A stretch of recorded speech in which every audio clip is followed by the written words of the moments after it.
In 2012, RuneScape released by far the most controversial update of all time, the evolution of combat. And shortly after, a large majority of the player base left the game until the release of old school RuneScape. Now, this was in part to just people not liking to see change in their game, but also the revolution of combat on release was super buggy, ability interactions were weird.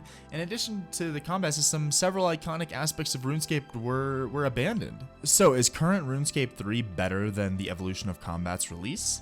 Yes, but that's a pretty low bar. A couple months ago, I started an Ironman account, which is basically an account with more restrictions, no pay-to-win microtransactions, and no trading with other players.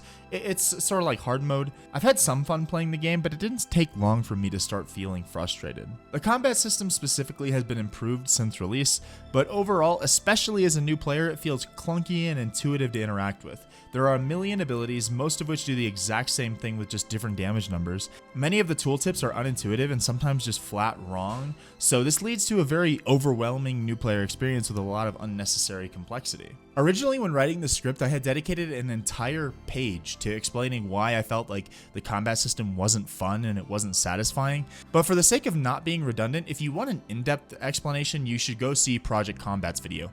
And actually, I was talking to Project Combat and he kind of helped me summarize some of the things I was thinking. 1. The combat system isn't fun or satisfying. You don't do anything cool when engaging in combat. The animations are stale, there's no good feedback with the combat. It just doesn't feel good. 2. The gameplay has no depth. The skill expression in RS3 just isn't fun for me. The abilities lack any kind of depth or any kind of combos. Literally, the skill expression in RS3 is looking up the script of abilities that you're supposed to use for a boss, and then just having the high enough APM to where you can just perform that over and over again. It's not fun. There's no in-depth decision making in the middle of a boss fight. 3. The combat styles are almost identical. There's no kind of theming with them. It doesn't feel like you're a ranger or a major because you're doing the exact same thing. Recently, Jagex has started to change things by sort of making them interact differently, like magic seems to be themed around crits or whatever, but that's not really a theme. That's just kind of a way that they do damage. Like it doesn't feel satisfying. 4. The combat visuals look terrible. There's a ton of reused animations, and they're just unsatisfying sound effects. Like, there's just no good feedback. And the last thing I'd like to throw in this summary, overall, it's incredibly complicated and unintuitive, but with little payoff for really working through that complexity. As I said earlier, to me personally, the skill expression in RS3 just isn't interesting.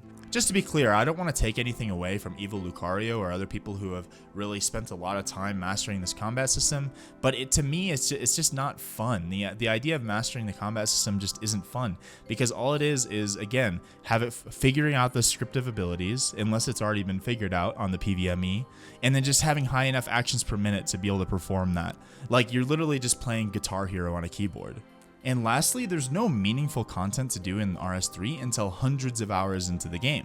The early to mid-game content is just neglected by Jagex. You ever notice how the long-time enfranchised players will demand others forgive their game's early design and insist it's worth pushing through, but then they're not willing to push through the early design of others? If you have time invested into a game and you insist others do the same, but when you try to invest time into another game, you realize you're not enjoying it early on and consider quitting within the first 2 hours, that's how new people feel coming to your game. That's a real quick summary of why the combat system doesn't work for me. But again, if you want a more in-depth look into these ideas, I highly recommend checking out Project Combat's videos. He goes really well into in-depth about these ideas. And actually, there's 2 videos in particular that I really liked of his that I'll link down in the description below that I recommend you check out. Speaking of the early game system, the bosses and whatnot that you interact in the early game via quests haven't been updated to fit the EOC combat system, so they also feel kind of stale. But speaking of quests, I would say that the quests in RS3 is probably one of the best aspects of the game. Many of the newer quests dive deep into the lore of the world, and the story of the RuneScape universe is truly interesting and deep. It's actually quite impressive to think that Andrew, Paul, or whoever, it was one of the Gower brothers who founded RuneScape, came up with the idea of 3 games being in the game. Guthix, the god of balance, Saradomin, the god of order, and Zamorak, the god of chaos. And over the years, the writers have been tasked with fleshing out the lore of the entire world based around these 3 gods. They were not only able to expand it, but answer questions about how these 3 gods came to be. The story of RuneScape is really amazing and worth exploring. The only issue I have with the main recent quests is that your character has this pretty big case of main character syndrome, and it kind of feels weird to me personally. You spawn into the game, and it doesn't take long before you're talking to actual gods and find out that the gods can't kill you because you're the world guardian. What does that mean? I just got here. I personally prefer quests and stories where I am a character, but not necessarily like the savior of the world. The trope gets a bit old, but that's personal preference. However, unfortunately, it seems a while ago that RuneScape kind of lost its way when it comes to world building. Imagine, you build this massive world of gods, elves, dwarves, vampires, multiple kingdoms interacting with each other, and there's quests and stories that connect them all in a meaningful way. And then you do a quest where the local townspeople are going crazy for bacon, or you go into Lumbridge and there's a massive beach nowhere near an ocean with a bunch of NPCs and players in bikinis and sunglasses. Like, I really hate seeing these types of things in any kind of fantasy world. It really breaks the immersion really hard. Speaking of, in my opinion, there's a really similar issue with cosmetics. Nowadays, through microtransactions, you can customize your character in a million ways. However, most of them feel uninspired, and none of them fit the world of RuneScape. You could argue that you don't need to buy these cosmetics, or you could customize your character in a different way, but this is an MMO. There are hundreds of people roaming around the world at the same time as you, and that's meant to be part of the experience. However, in RuneScape, almost every time I see a new player, it almost immediately breaks the immersion for me. How am I supposed to get sucked into this immense world when every time I walk around the corner, every person I see looks more and more like a Fortnite skin instead of a player character in a medieval role-playing game? I just mentioned microtransactions. Let's get this over with. Microtransactions in RuneScape are atrocious, disrupt the player experience, and incredibly predatory. Even as an Ironman, I get yak track pop-ups every time I log in. Now, we could probably argue about cosmetic MTX all day. On one hand, some people say that cosmetic MTX are completely fine. However, I'm personally with the school of thought that cosmetic MTX are a detriment to MMOs specifically. MMOs are games about grinding for achievements, which traditionally could be shown off by a cool cape that you earned or something like that. However, some, including myself, may argue that when you push for cosmetic MTX constantly, the paid cosmetics eventually outshine the ones that you earn in-game. A good example of this is skilling pets in RS3. Skilling pets, in my opinion, mostly look terrible. Half of them are reskins of the exact same thing. They just feel like low effort, something that was just shoved out randomly one day. The amount of effort put into skilling pets versus other cosmetics sold through MTX is abysmal.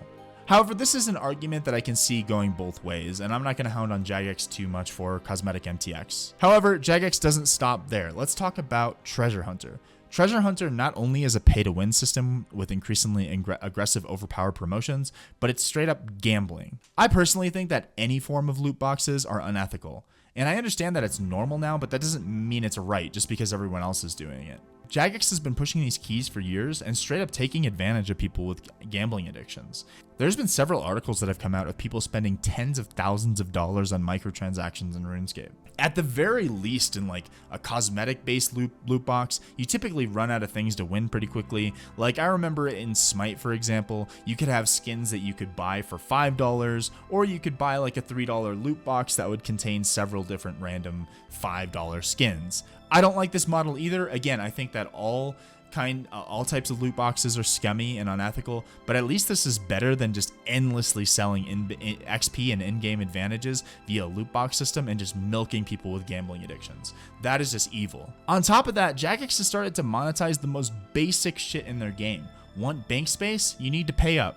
Literally, the place you store your items that you collect, and every update there are more and more items coming into the game, but you need to pay Jagex to be able to hold more items in your bank. A long time ago, Old School RuneScape gave its players a bunch of free bank space, and Old School RuneScape has way less items. And now they made it so that you can just buy bank space directly in game with GP. Now I know what you're saying, that you can buy bank space with bonds, but buying bonds with GP to get bank space is still participating in MTX. Jagex is still selling those for real money in just a roundabout way. Now some people may say that, oh, Jagex isn't even that bad when it comes to MTX. It's still bad. Just because EA or Blizzard is being even more aggressive with these things doesn't mean that we should be numb to it and think that it's okay. Because when that happens, you get fresh start worlds. Oh my, fresh start worlds, my blood's about to get boiling. Jagex just started an event the other day called Fresh Start Worlds to, quote, attract new players to the game. Firstly, you can market all you want, but if you don't fix the new player experience and the combat system, nobody's going to stick around, because the core content of the game just isn't good. The idea behind the event was that there was a fresh server that you could play on as if the game had just started. However, the event was clearly pandering and just FOMOing existing players to join with unique limited time rewards. Besides the rewards, there are super overpowered bonuses to accounts starting on Fresh Start Worlds, including up to 3x XP, a chance at double drops, and more. Now, I know what you're thinking. It sounds like old school RuneScape leagues, right? Yes, except two key differences. You need a brand new account to play on Fresh Start Worlds. You can't use an existing account like you could in old school leagues. And when the event is over, your account will be ported to the main game. So not only is this pandering to existing players, trying to get them to start new accounts for alts or to play this limited time game mode, but it's extreme FOMO, as starting an account at literally any other time would be a massive disadvantage. Well, maybe on the bright side, it could be a cool competition style event since the game's so old, people could compete for ranks in the short term, right? Nope, there's pay to win in this mode as well. Even the quote competitive mode allows players to buy bonds. The thing is, an event like old school leagues could be an amazing event for the community, content creators, and drive new players to sign up as well, but that might not make as much money in the short term as milking more money from the whales in this game. I would love to participate in a RuneScape 3 league. Sounds like it could be a lot of fun and could be great content for the channel, but instead, Fresh Start Worlds was the straw that broke the camel's back for me. That's right, I will no longer be playing RuneScape 3, and this will be my last RuneScape 3 video. For my loyal fans out there, the last recordings from the Ironman series will be listed in an unlisted video below if you want to see that for some closure, I guess. But man, I can no longer justify spending 50 plus hours on a single video for a game with a dwindling player base, for a game that Jagex doesn't seem to care about, and for a game that I just don't have fun playing 90% of the time. Most of the time when I have fun playing RuneScape, it was just on stream, and that was just because I was hanging out with you guys and not because the actual content in the game. Because the actual content in the game is just stale and boring. It's bad. I should clarify that I do believe the people at Jagex are working hard and they want to do their best to make an actual good product, but I think their hands are a bit tied.